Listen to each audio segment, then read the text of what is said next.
Hello everyone, welcome to new success zone. आज हम लोग बात करेंगे दिल्ली सल्तनत के बारे में। दिल्ली सल्तनत का जो प्रथम वंश था वह था गुलाम वंश, जिसे दास वंश एवं ममलूक वंश के नाम से भी जाना जाता था। गुलाम वंश का जो संस्थापक था वह था कुतुबुद्दीन ऐबक, और इसका शासनकाल था 1206 से 1210 तक। तो कुतुबुद्दीन ऐबक के बारे में हम लोग उन सभी पॉइंट्स पे चर्चा करेंगे जो विभिन्न परीक्षाओं में पूछे जाते हैं, और इसके सभी महत्वपूर्ण पॉइंट पे चर्चा करेंगे, और आपका एक भी सवाल इससे बाहर नहीं जाएगा। तो एक बार आप लोग इस वीडियो को ज़रूर देखें। तो आइए शुरू करते हैं। ऐबक जो था यह गौरी का विश्वासी दास था। कुतुबुद्दीन ऐबक जो था किसका दास था? तो ये मोहम्मद गौरी का विश्वासी दास था, और गौरी का यह दामाद भी था। अगला पॉइंट है, वह एक तुर्क जनजाति का था। ऐबक जो था क्या किस जनजाति का था? तो ये एक तुर्क जनजाति का था। अगला पॉइंट है, उसे बचपन में निशापुर के एक काजी ने दास के रूप में खरीदा था। तो निशापुर का नामक एक बाजार लगता है जहाँ पर ऐबक को एक काजी के द्वारा दास के रूप में खरीदा जाता है। अगले सवाल पे आते हैं, ऐबक के द्वारा गुलाम वंश को स्थापित किया गया था। पूछा जाएगा गुलाम वंश के संस्थापक कौन थे? तो कुतुबुद्दीन ऐबक जो थे वह दास वंश के संस्थापक थे। अगले सवाल पे आते हैं। अगला सवाल है कि ऐबक ने अपनी राजधानी लाहौर को बनाई थी। पूछा जाएगा ऐबक ने अपनी राजधानी किसे बनाई थी? तो अपनी राजधानी लाहौर को बनाई थी। अगला पॉइंट है, उसने सुल्तान की उपाधि धारण किए बगैर ही शासन किया था। पूछा जाएगा दिल्ली सल्तनत का कौन ऐसा शासक था जो बिना सुल्तान की उपाधि धारण किए बगैर ही शासन किया था? तो वो था कुतुबुद्दीन ऐबक। अगले पॉइंट पे आते हैं। अगला सवाल है, अपनी दानी प्रवृत्ति के कारण इसे लाख बख्श कहा जाता है। तो पूछा जाएगा लाल बख्श के नाम से किस दिल्ली सल्तनत के शासक को कहा जाता है? तो लाल बख्श के नाम से कुतुबुद्दीन ऐबक को जाना जाता है। यह काफ़ी दानी प्रवृत्ति के व्यक्ति थे, इसलिए इसे लाल बख्श के नाम से जाना जाता है।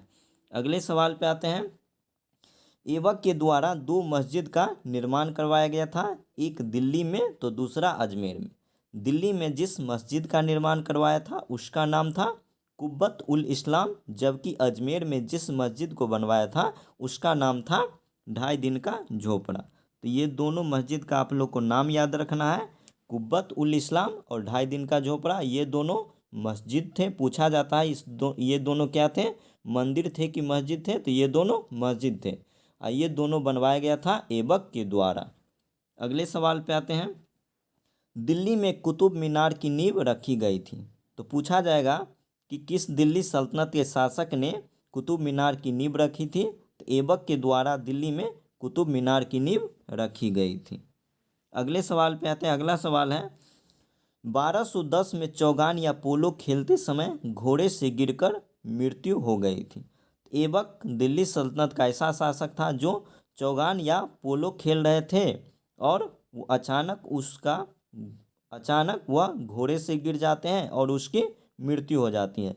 कभी कभी ये भी पूछ लिया जाता है कि चौगान या पोलो खेलते समय उसकी मृत्यु हो गई थी, कहाँ पे हुई थी? तो वो लाहौर में उसकी मृत्यु हुई थी, और उसे लाहौर में ही दफनाया गया था। पूछा जाएगा कि ऐबक को कहाँ दफनाया गया था? तो ऐबक को लाहौर में दफनाया गया था, जो वह अपनी राजधानी बनाता है। अगला पॉइंट है, नालंदा विश्वविद्यालय को ध्वस्त करने वाला बख्तियार खिलजी ऐबक का सेना नायक था। पूछा जाएगा वह ऐबक का सेनापति कौन था? तो ऐबक का सेनापति था बख्तियार खिलजी, और बख्तियार खिलजी के द्वारा ही नालंदा विश्वविद्यालय को ध्वस्त कर दिया जाता है। अगला पॉइंट है, किसे कौन सी पदवी दी गई थी? तो ऐबक को मलिक एवं सिपह सालार से पदवी से सम्मानित किया गया था। कौन था? दो, तो मलिक था एक था सिपह सालार। ये दोनों पदवी से इसे सम्मानित किया गया था।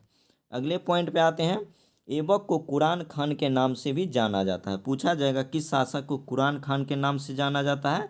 तो ऐबक को कुरान खान के नाम से भी जाना जाता है। अगले पॉइंट पे आते हैं, ऐबक को हातिम द्वितीय की संज्ञा दिया जाता है, और ये पूछा जाएगा कि इसे किस ग्रंथ में हातिम द्वितीय की संज्ञा दी गई है, तो मिन्हाज उस सिराज में ऐबक को हातिम द्वितीय की संज्ञा दी गई है।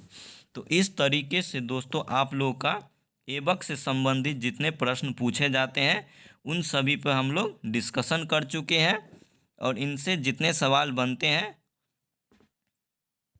इससे जितने भी सवाल बनते हैं उस सब पर हम डिस्कशन कर चुके हैं। इसलिए आप लोग ये वीडियो एक बार ज़रूर देखें, लाइक्स करें और कमेंट करें और अपने दोस्तों के साथ शेयर करें। जय हिंद, जय भारत।